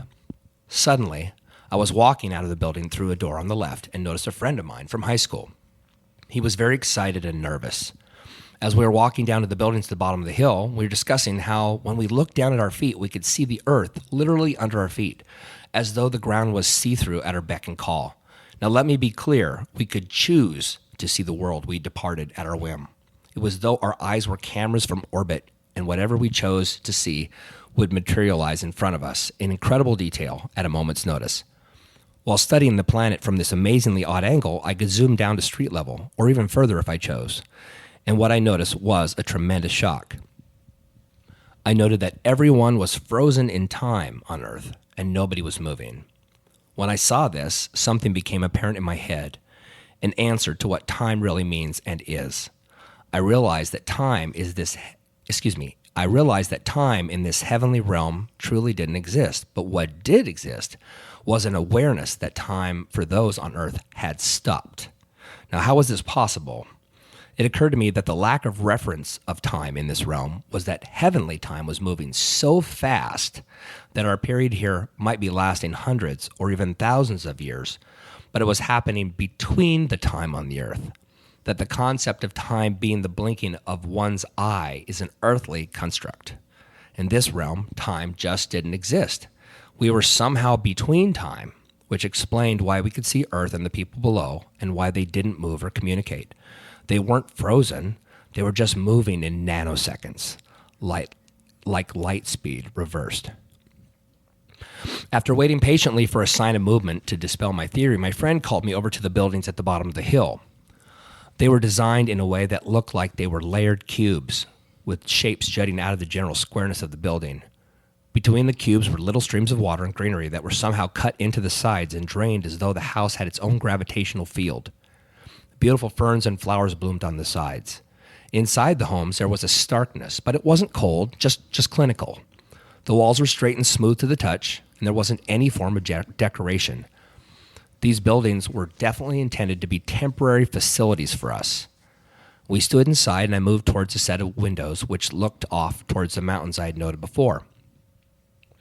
As I looked out the window, I saw two worlds, one current and one somehow in another dimension. I couldn't delineate if it was the past or the future, but I knew I was seeing a representation of two different periods, two different times.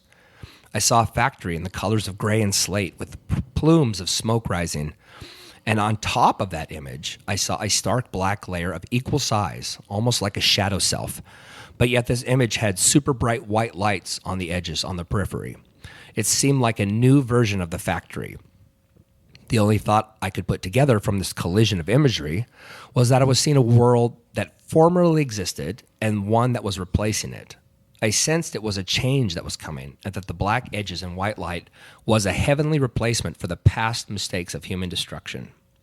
My friend called me over to the door, and I noticed everyone in my group was standing in place on these little brass circles buried into the pavement. Everyone stood about 4 feet apart, and none of them moved. Some were crying and scared. Some didn't say anything, and I realized I was going to get into a lot of trouble and hastily looked for a spot to stand, as though I was playing musical chairs and couldn't find an open circle to stand on. After some racing around, I finally found one, and the moment I stepped on it, I was magnetized to it. I couldn't move. As I looked down at my feet, I watched letters in black raise from the edges of the brass circle. It said, Robert L. Jones, Jr., September 30th, 1966. It had no death date. I realized what was coming, and I was instantly terrified. I knew I was about to stand before a living God to be judged, and I wasn't prepared. My heart was racing, and I had no way to stop this inevitability. I was physically compelled to follow everyone in the line, back towards the top of that hill. As we walked around back, I heard cries and screams. I noticed the green building again in front of me, and I saw something different this time. From this angle, I could see bars, almost like holding cells in a prison, and noticed that one of them was shaped quite oddly. It had walls that seemed to move and flex, and there were people standing inside of this box, crying and howling. My friend stated, as though he had heard it telepathically, his friend was in the box, and that it was so sad because he was such a good guy. Then, as the howls increased, I looked back at the box and watched as it started to descend into the ground like an elevator. To the place I can only imagine, to the place I was terrified I too was going to end up. As the line progressed, I noticed to my left a vehicle of some kind, almost shaped like a school bus. And inside it, people were in line too and were filing out one at a time. They were all very nervous and crying. We were moving in the same general direction to stand in front of what we knew was him, God. My heart was racing. The level of fear was overwhelming, and as the line moved closer, I began to sense a level of doom I had never experienced. Off to my right, a man was bloody and had a large blade, kind of like a sword, sticking out of him. He pulled it out and then plunged it back into his body over and over again. He was trying to take control of his destiny by robbing God of his judgment. He was trying, futilely, to kill himself before God could do it eternally for him. He knew he was lost, and the prospect was terrifying. As I neared this man, I felt so incredibly helpless. I was scared, and I was sure I would be joining him soon. When I was about 3 feet away from God, I could finally see his features. He was indeed the man, if you will, from the first green room I had stood in. He was tall and had brownish hair and almost shoulder length. He was still silent, not saying a word, but looking at each person with a sadness I hadn't ever witnessed before. It was a realization that they never knew him, that they had made the choice to turn away from him, that his love for them, although perfect and just, was never reciprocated. He clearly knew these people were deserving of his judgment, yet he appeared heartbroken as he pointed them towards the green room. My line had shrunk down to one person standing in front of me. He immediately looked into her eyes, turned her around, and actually pushed her hard towards the green room. Then he focused on the person coming out of the vehicle and did the same thing, like an angry warden pointing new prisoners to their cell. Then he turned to me, and I watched his face change ever so slightly. His anger turned to something far less frightening, and then into something of, dare I say, slight playfulness and joy. As he walked up to me, his eyebrow rose slightly, but then he turned me around. And in that moment, my heart sank because I knew I deserved death, and I guess I was right, that I was doomed like the rest. I was waiting for a shove towards my fate when he gave me a wedgie. Okay. How do you unpack that shit? That's exactly, literally, what I dreamt. That God gave you a wedgie. That I had this incredibly terrifying experience that I knew was like the freaking end of the world. No, you've laid that out beautifully. Thank you. And then, as I knew, I saw his face switch. Yeah. And then, seriously, I was like this. You know, he turned me around and kind of pushed me a little bit and and even made the sound. Yeah. And I woke up, and You woke instantly, from that? I woke. That was the moment I woke up. Wow. And I wanted to go back to sleep Yeah. because I wanted to know what was next. Right. Like, okay, do you love me? And the answer is, we talked about religion last time, but I absolutely believe. I'm not saying I saw the future. I have no idea, clearly, but it was so profound. I can't exaggerate the level of how much it felt real, and I was witnessing reality. That when that silly moment wedgie happened, kind of like when in the Dogma, when what's her name pinches him on the nose, it goes, you know what I mean? That moment in that movie is exactly what I loved about that movie because I realized God loved them, right? And to me, that little silly little wedgie thing, I know it sounds like a joke, like it's a punchline. And of course, I loved writing it like that too, like it was a punchline. But the fact is that really happened in the dream. Shit.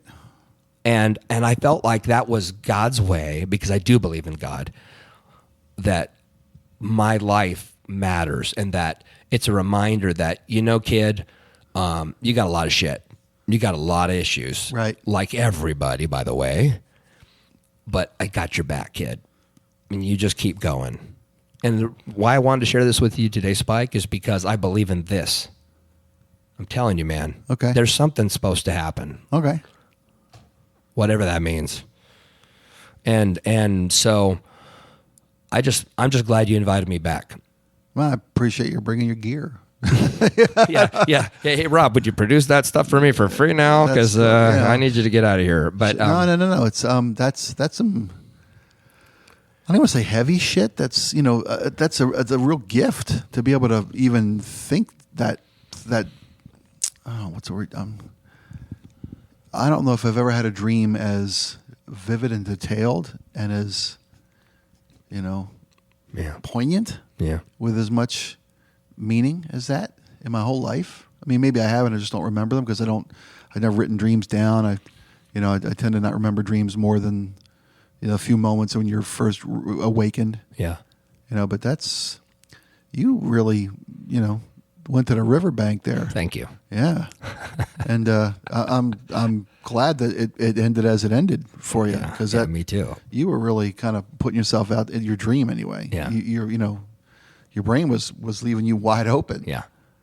That could have been brutal for you, but I think it actually wound up. It sounds like it wound up as something that was a big kind of moment.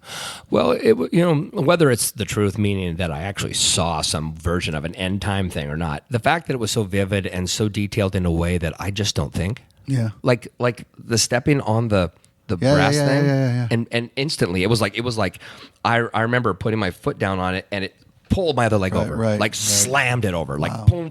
And I looked down and I watched these black letters go whoop out of it, Robert L. Jones. Holy shit. And the thing that I don't know if you caught it when I said it, but there was no death date. No, I caught that. Yeah. And after the fact, and I mean, we're talking, I wrote this yesterday morning after I had this experience. I thought, is there no death date because I get to live eternally? Like the Christian, heaven, do I get to go to heaven and live forever in peace and harmony with Jesus? No, you know what I mean? No, yeah, or was that just how it is? Like, hey, I just want to make sure, because what was so bitchin' was like the open plate was for anybody, whoever stood on it, their stuff was going to pop out. Shit. Yeah. You know what I mean? Yeah. And what I also loved too about it was that God, Jesus, whatever you want to call him, didn't say a word. He literally just looked at us. Yeah. Like mind reading, right? Boom, no, boom, done. Yeah. You know what I mean? And it was, I wish I could vocalize more what his face did, but he was like, of course, people are listening like, I can't see Rob, but it was just like a little sly, a little smirk, sly, like, okay, dude, okay. You know what I mean? Well, you're the only one that got that. Yeah. Moment from him. Of the people you watched, right? All of the people. Yeah. All of them. There wasn't like a little batch of nice, whatever you want to call it over here. The favored ones over here. None. Zero. Right. They were all failing the test. It was just me. Wow. Good. Well, okay. But I mean, I don't mean this as an elitist. I'm just saying it was just such a crazy, weird experience, And it reminded me of that Bible verse, which I quote terribly, that says it's easier for a camel to go through the eye of the needle than a rich man to get in heaven. Right. You know what I mean? Right. And that was the first thing I heard in my head when I woke up. Like, you were one of them. And I'm like, okay, cool. So I'm going to keep doing this. I'm going to keep pushing. I'm going to keep trying my best. I'm still going to say fuck. Okay. Well, yeah. Sorry, friends. And not because I want to, intimidate or hurt. I just want to be me. Right on. Rock and roll. You are awesome. Thanks, brother. Well, likewise. Thank you. Yeah, this is fun again. Let's dare to be dangerous. Okay. I was thinking before we go, we got to think of some cool names. Okay. I was thinking Broken Brains. For this kind of like this a podcast collaboration. Okay. Yeah, I don't know. Broken Brains, brain. I don't know. I'm just being silly. I'm going to edit this crap out because that sucks. No worries. Leave the bad shit in too sometimes. Yeah, that way the good shit looks better. Yeah. By comparison. That's true. Yeah. Anything you want to share on this beautiful Thursday? Are we going to get out of here alive with the windstorm that's coming? Anybody? First off, the windstorm ain't coming. I know. Here we go again. Snowmageddon. You know, the minute they sell it to us, it ain't coming around. I hope anyway. Knock wood. Yeah. If you made it this far, thanks. Yeah, it means more to me than it does to you, people at home. Seriously, the fact that if you're here now with us, thank you. Yeah, can't say enough. Yeah, you're clearly on a road trip to like Indiana or something. It's been an hour and a half. You better stop for gas. All right, man. Thank you, buddy. Thanks, bro.